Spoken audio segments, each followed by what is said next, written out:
Welcome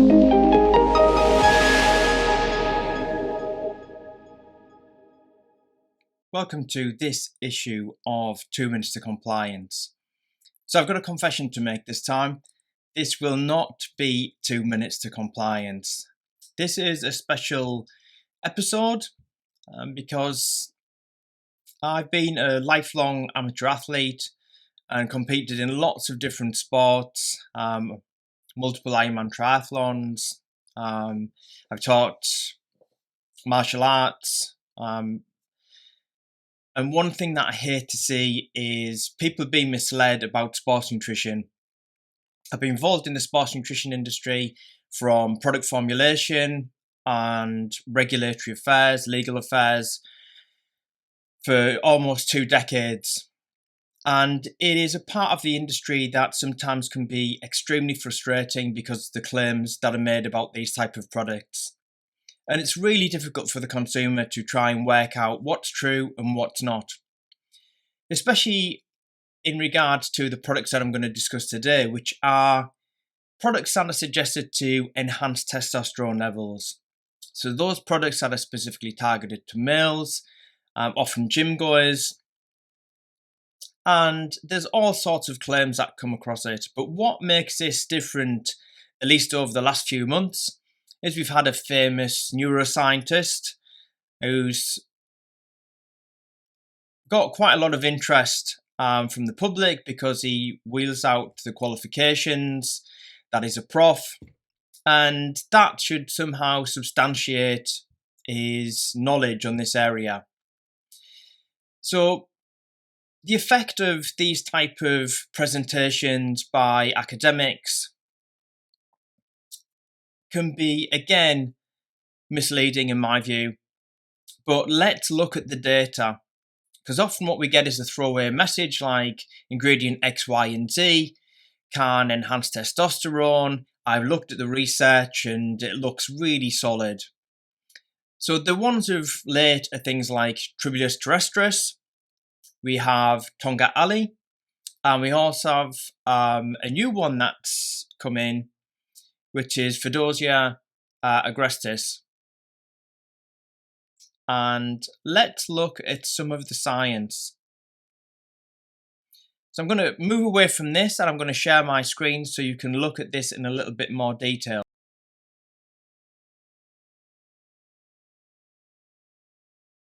So the way we go about things here at Legal Foods is we want to look at the actual real evidence, not just a person's opinion, because that's what we need if we want to defend a client, if they want to make claims about a product. Now, obviously, in the European market, we have a specific register of health claims, and this includes a number of claims that are authorized to be used on certain ingredients. Now, when we look at these 3 ingredients that have been suggested to enhance testosterone, then they're of botanical origin, so it's more than likely that you're going to find these on what's called the on-hold list. Now, this is a list of over 2,000 ingredients that, for lots of different reasons, have not been rejected or authorized at this point, but can be used, providing you use the same ingredient, the same part, and obviously taking into consideration other factors like, are they novel? So therefore they need to be proven to be safe in the EU before you can use them. Could they contain medicinal substances, or they're just generally unsafe? So when we've looked at each one of these 3 ingredients, we've put some boundaries in place, what we would consider as the things we need to prove that these studies are high quality and actually demonstrate what we need to know. So the first one, when we put in place these search limits, so when we use a search engine to look at the different published peer-reviewed studies, we might limit that to only looking at humans. So rodent studies are interesting, but they're very different to what we see in humans. We have a different metabolism and obviously different endpoints in terms of what we can measure. So we're going to limit this study only to human research. Again, rodent studies are interesting, and maybe you want to supply your pet rat with Tongkat, Tribulus or Fadosia, but we're talking about human supplements that are marketed to humans. What else are we going to limit that to? Okay, so we're also going to look at clinical trials, which are sort of intervention trials where you give the actual active ingredient. So you might give Tribulus, but you might compare that also to a placebo.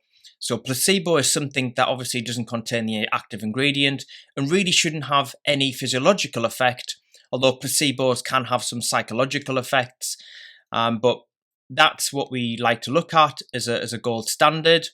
We might look at meta-analyses, which is where someone's done a review, a statistical review of the published data in that area, or there might just be a clinical trial rather than a randomized control trial. So a clinical trial might be it's not randomized, there's not placebo control. It might be just here's Tribulus, let's look at what happens on testosterone. So that was our limitation. We've also limited this to the actual duration as well.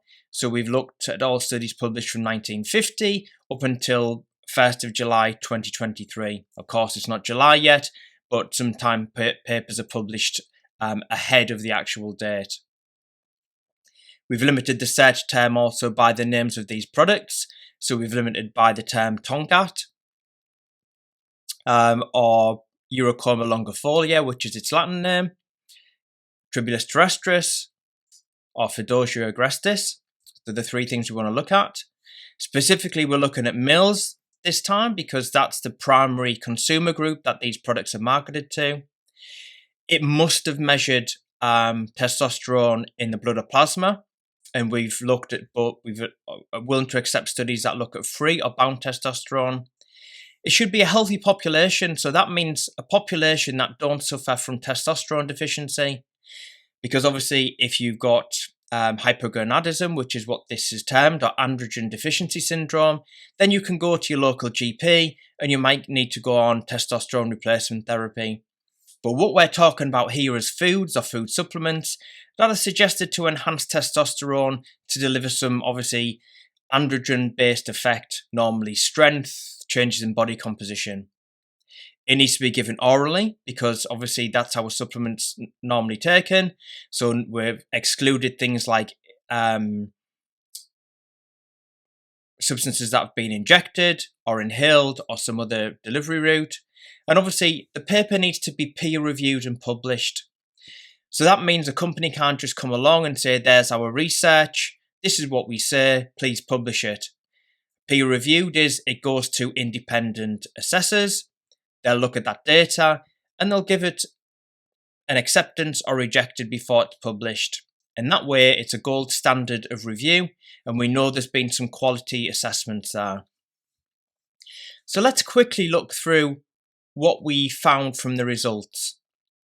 So here's our three ingredients. And when we use those specific search terms, so you can see when we just type in the term Tangkat Ali, with these limits that we've got here above, we find ourselves only 9 papers, which is not the massive amount of research you would expect when someone tells you that there's a great deal of evidence on these type of products. Tongkat and testosterone only comes with 4 papers. We put estrogen in there because we thought it might be interesting. Maybe Tongkat Ali suppresses estrogen. And that's why it delivers some type of benefit. So in effect, the testosterone estrogen ratio changes.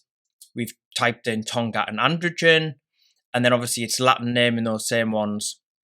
And once we've removed the duplications from that search, and we've kept this search criteria in place, we only find 7 papers. We followed exactly the same process again then for Tribulus. We only come out with 6 papers.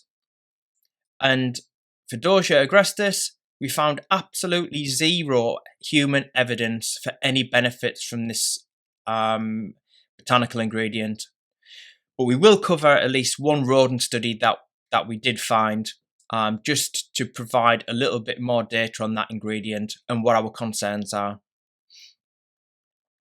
As regards regulatory and legal, well, the on-hold claims list. So remember that was our claims list with 2,000 potential claims that you could use.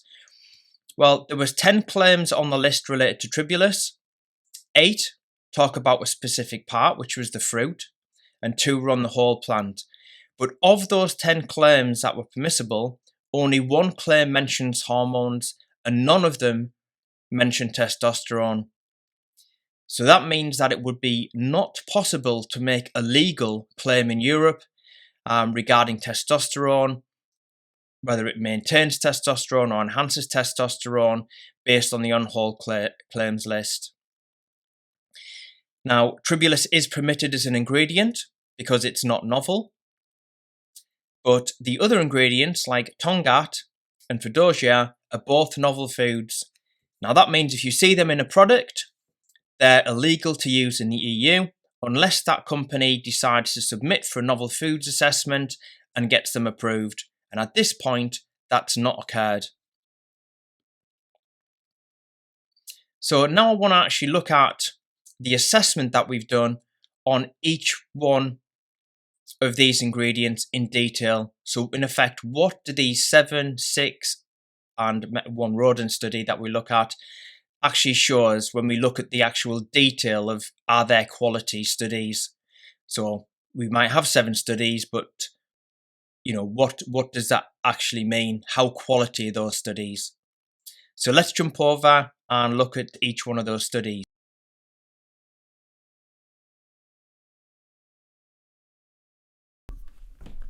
So we're going to look at each one of the ingredients in turn.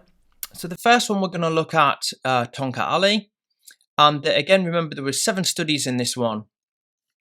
So the reason I've highlighted these first 2 studies in green is because when we apply the exclusion criteria and we actually want to see some beneficial effect, then these 2 are the only ones that actually demonstrate that.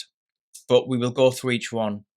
So in the Chan study, which was in 2001, we can see here that there was 32 males, they were aged between 20 and 30, and the dosage was 600 milligrams for 14 days. And they used this specific version of Tongkat called Feister. And here's our results. So we can see here our free testosterone, the intervention, which was the Tongkat. This was pre, this was post, and this was what we got in the placebo. This was the total testosterone levels, the change. So what was the results? Well, you can see that compared to placebo, both groups increased over time, which we would potentially expect because testosterone does change over time. But we should consider before we look at the conclusions, what were the limitations? Well, this came up in almost every single study that we looked at. Now, testosterone has a diurnal appearance in the blood. So what it means is in the morning, testosterone is very high. It drops during the day, and then it increases again during the evening. So what you need to do is make sure that you take your test for blood testosterone levels, ideally first thing in the morning when it's its highest, but you don't want to then obviously take maybe one mid-afternoon and then the next week or at the end of the study you take it in the morning, because that wouldn't show a benefit of the actual intervention. It just shows you that, well, okay, they took the first sample when testosterone was naturally low, and they took the second sample when the testosterone was actually high. But that change was nothing to do with the product. The other limitation, or I should say part of the conclusion, was the testosterone levels by the end were not outside of the normal range. So we're not looking at any major effects here. We're seeing very small micro changes here in the intervention group compared to the placebo. Now that could be explained even over the 2-week period as being part of the normal variations we get. So in a study by Svartberg back in 2003, this study looked at over 1,500 subjects across a 12-month period, and we can see shifts as much as 10% in testosterone across a month-by-month basis. And then we add on top of that measurement error. So basically the test they use to be able to calculate the amount of testosterone in blood can vary between 3 to 5%. That means we could have an error of somewhere 15%. You put that here, and you could really argue that, yes, there could be significant change, but it could be just down to natural variation rather than the intervention of the actual product itself. So is that really evidence? And we've seen sort of very similar studies, similar results here from Henkel. Now again, is that our average age of the population these products are aimed at, 66 years or older? I don't think so. I think most of the products are probably aimed at people, 20, maybe to 40 years old. But here we see a different type of dosing regime. So when you get these people talk about all the products beneficial, well, okay, it's beneficial as taken at what dose? This one was taken 200 milligrams twice a day for 5 weeks, where that was just a single 600 milligram dose for 14 days. So quite a different dosing regime and a different amount, different age group. So we don't know if this regime would work at 20 to 30-year-olds because this one was 66-year-olds. We had the same type of conclusions as above. There was a lot of information missing in the study because they also looked at women, but they didn't separate out what data we got from the adult males. So obviously the age range was 57 to 72. Well, maybe most of the males sat towards the 72-year-old age side. The resting levels of testosterone were very low end of normal, almost to the level of hypogonadism. So again, it would be a clinical condition. The outcome was within the normal range, and again, they didn't state when the bloods were drawn. So let's look at our other studies a little bit quicker. So this one by Ismail, 2012. Good amount of subjects number in this one, 109. Nice age range between 30 to 55. But again, the same product, but different dose and different time frame. So this time over 12 weeks. The outcome, no difference versus placebo in total or free testosterone. In George et al., 2013, we had 40 males. Again, a nice age spread. We had the same sort of intervention as the Ismail one. Again, time of bloods were not stated and no significant effect.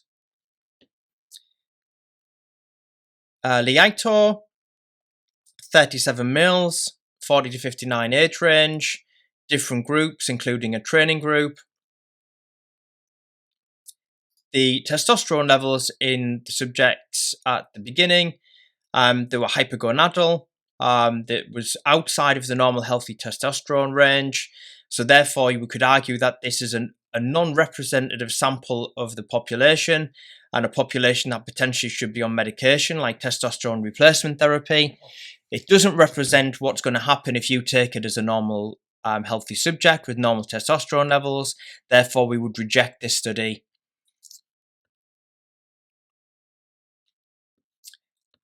In this study, which is a bit more recent in 2022, again, we had to exclude this because it was just a meta-analysis, because it included 5 papers, which we already cover here in our search results. It also included a study by Quinn, which was a PhD study. Another, which is obviously not peer-reviewed in terms of, not peer-reviewed and published, although they may have external examiners at the PhD Viva, but we were unsure about that. There was also a second PhD paper by Lim, 2017. So again, it wasn't published by peer review as part of our exclusion criteria. But what we did find in that paper was an additional study by Chinapan in 2021, and we've included that assessment below. So in that study, there was 105 males, 50 to 70 years old. They were given either two dosages, so 100 milligrams or 200 milligrams for 12 weeks, versus a placebo. Again, in that study, subjects had hypogonadism, so they had, again, clinically deficient testosterone levels and not representative of a healthy population. So all in all, not fantastic is the outcome for Tongkat, and we'll come back to our final conclusions at the end. Tribulus. Again, it had some decent studies included, and let's look at them. This should be a bit quicker. So the Fernandez-Lazario paper from 2021, we had to exclude that because the product wasn't just Tribulus, it also included zinc, which carries a health claim. Zinc carries a health claim in Europe for supports normal serum testosterone levels. But obviously that would make the results, or trying to tweeze out what effect Tribulus did, impossible, because it could be Tribulus or it could be the zinc that delivers the claimed effect. So we excluded that. The Santos paper, which was 30 mils, again, very old population, or older population, which are more likely to have low testosterone levels because we know testosterone declines with age. Some of these subjects were borderline hypogonadal.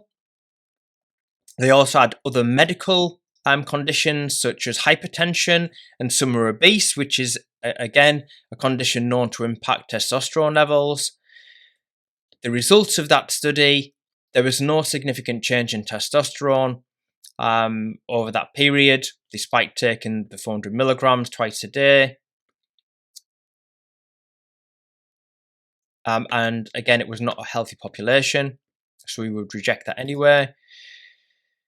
In the study in 2017, a very high dose in this situation, it was 750 milligrams of Tribulus extract. But it was, again, quite a complex study. It was 3 doses over three doses per day over 3 months. Would you normally use your supplement like that? Most supplements state once or twice a day, not 3 times. So again, you have to be cautious about seeing, well, does your supplement match up with this? They didn't actually declare what the amount of testosterone was in the study. The measurement level, we just had to guess. So they just give a number, but didn't tell you what the units were. And this would, again, suggest that they were hypogonadal. It wasn't placebo controlled. There was also, again, poor information throughout the study, but irrespective, there was no significant change in testosterone in the study. In the Nechev study in 2005, I really liked this study. Yes, it has some flaws, relatively low number of subjects, 21 males, but it was a nice age range of 20 to 36, which I think most of these products are aimed at. The body weight was 60 to 125 kilograms, again, a big range. But what that means is you get to see people take really high dosages. So they had 3 dose groups based on body weight. So they had 10 milligram per kilogram. So that would be somewhere between, on this 60 to 125 kilograms, 600 to 1,250 milligrams today. Then they had a group which were taking 20 milligram per kilogram, which is 1,200 to 2,500 milligrams a day, versus placebo. And again, it was 3 doses per day over 4 weeks. And we had a specific type of extract there, which is 60% saponins.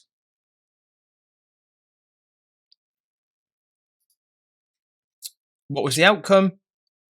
Well, what was nice is they took measurements at multiple time points over the 4 weeks and looked at the average changes. There was no significant change in this study, despite these extremely high dosages, and that's of note. And again, this was the only study that took blood samples in the morning. Now, the other studies might have took blood samples in the morning, but they just don't state that in the study design. So without that, who knows what was actually going on in the study and when subjects got their testosterone taken. But in this one, it was really nice for them to mention that. In Rogerson, this was good because obviously it was athletic individuals. Their average age was 20, which is, nice, quite young. So we'd expect, good testosterone response here if there was any real effects rather than just amending a clinical deficiency. Again, they talked about what type of extract it was. So it contained 60% steroidal saponins. They took 450 milligrams per day for 5 weeks. But unfortunately, they also provided them with 60 grams of whey protein per day. And they didn't measure blood testosterone, which was one of our criteria. They only looked at urinary output, which is not what we want to look at. And it was obviously co-consumption with whey protein. And it was, the ratio of testosterone to epitestosterone. So again, not a useful study. Doesn't provide any additional data for us. The final one by Brown et al. Again, we have to reject this because it didn't just provide Tribulus, but included androstenedione and other substances within the supplement. Again, androstenedione, which is a steroidal compound, would obviously negate being able to find any results from this study. So just like our Tongkat, when we look at the totality of the human data, not rodent data, but human data that's in controlled studies, then again, we see almost no evidence for any beneficial effects. Our final one was the Fadosia. We have one study on rodents here that we were provided an escalating dose.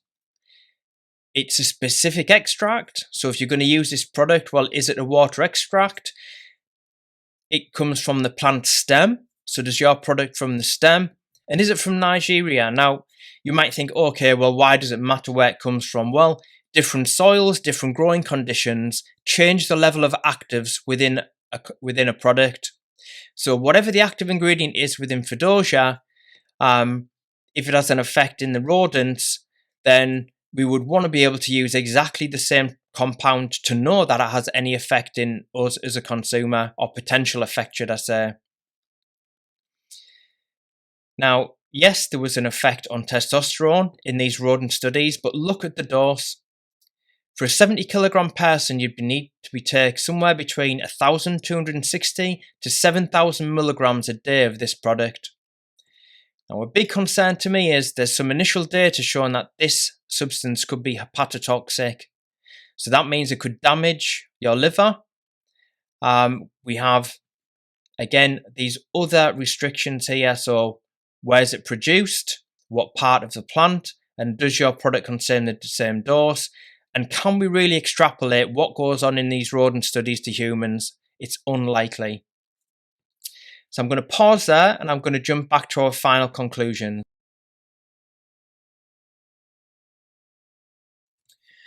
So here's our summary of all of that data. So the Tangkat Ali, we had 6 studies that we come from using our inclusion exclusion criteria, of which we had subjects with clinically low testosterone levels, so we needed to reject them. 2 of the studies had no effects at all versus a placebo. 1 study was borderline in terms of the testosterone levels of the subjects. And the only study showing any sort of real effect did not control for the diurnal variation. So that variation of high in the morning, low in the afternoon, high in the evening within that study. And the effect that was shown was easily within the normal range. And it was also within potential error within the actual study itself. So our take home for Tongkat is there's absolutely no strong evidence that in human studies across a variety of dosages, a variety of time frame for intervention, there's no beneficial change in testosterone. So what about Tribulus? Well, Tribulus, we had 6 relevant studies. 3 showed no significant effect on testosterone. when compared with placebo, and the other 3 we had to exclude because there was co-use with other supplements, including those known as steroids. And we also had one that included zinc, which we know has an effect on testosterone or the maintenance of normal testosterone levels.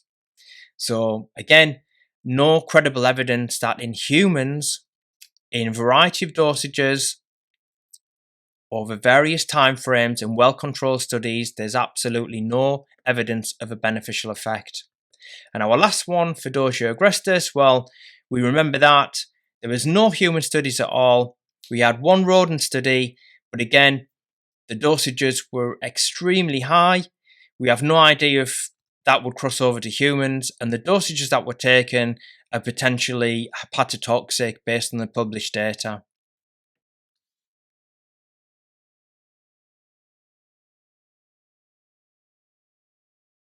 So thank you for bearing with me with that one. It was a real long insight, but I thought it would be useful for a number of reasons. Why science is important, why we look in detail at the actual real science, not just what some doctor says somewhere online, who's clearly not read the actual studies, has not done a well-controlled evaluation of the published data. It's literally just said, I've looked at the data and this looks great. Well, it's only when you look at the detail of the studies, put in place a good inclusion-exclusion criteria, and you can see that we have different dose levels for different amount of time, different types, so different botanicals are not all the same. So Tribulus might have been from the root, it might be the whole plant. What type of extract did they do? Was it water? Was it ethanol? Was it supercritical CO2 extraction? What was the population? What was the age? So was it a young group? Was it an old group? Do we see any continuity across all of those studies? So irrespective of age, do we see an effect? Irrespective of athletic ability, do we see effect? Is it a clinical population? So do these people already have low testosterone levels? That's why there might be some effect. Is it because that just over time, the body's testosterone levels fluctuate, and by chance have they sampled at a low point of testosterone at the beginning, and when they sample it the second time, there's a high level of testosterone in the body? These are all fundamental factors to consider when you look at these claims and look at the way companies are saying to you, oh yes, there's some good evidence out there. There really isn't. These 3 ingredients do not deliver what is claimed on pack. Now that's just based on the evidence. If we base it on law, then the health claims regulation clearly says that at least 2 of the ingredients are novel, so they haven't been assessed effectively in Europe as being safe or not. None of the ingredients can carry an authorized health claim. So any health claims related to testosterone on pack that are on testosterone is illegal in Europe. So I hope you found that useful. I hope you find that useful when you come to formulations. Now, there's nothing saying that obviously if the ingredient like Tribulus, which is not novel, you don't put it in the product, you can do that. That's absolutely fine. But the other ingredients are novel and should not be in there. And for all ingredients, you cannot make a claim based on legal grounds and also based on the actual science itself. Obviously, we use these skills to help clients substantiate on-whole claims.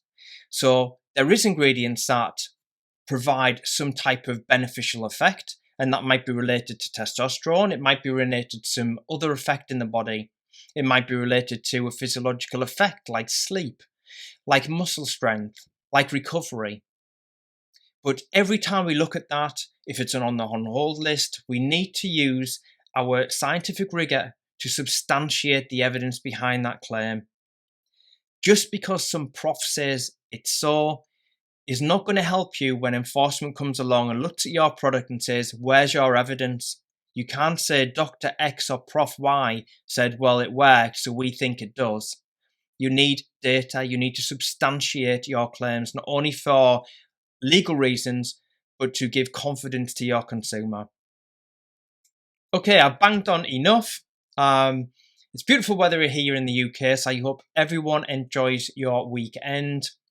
And I will see you, honestly, next time. It will only be 2 minutes to compliance. Have a great week.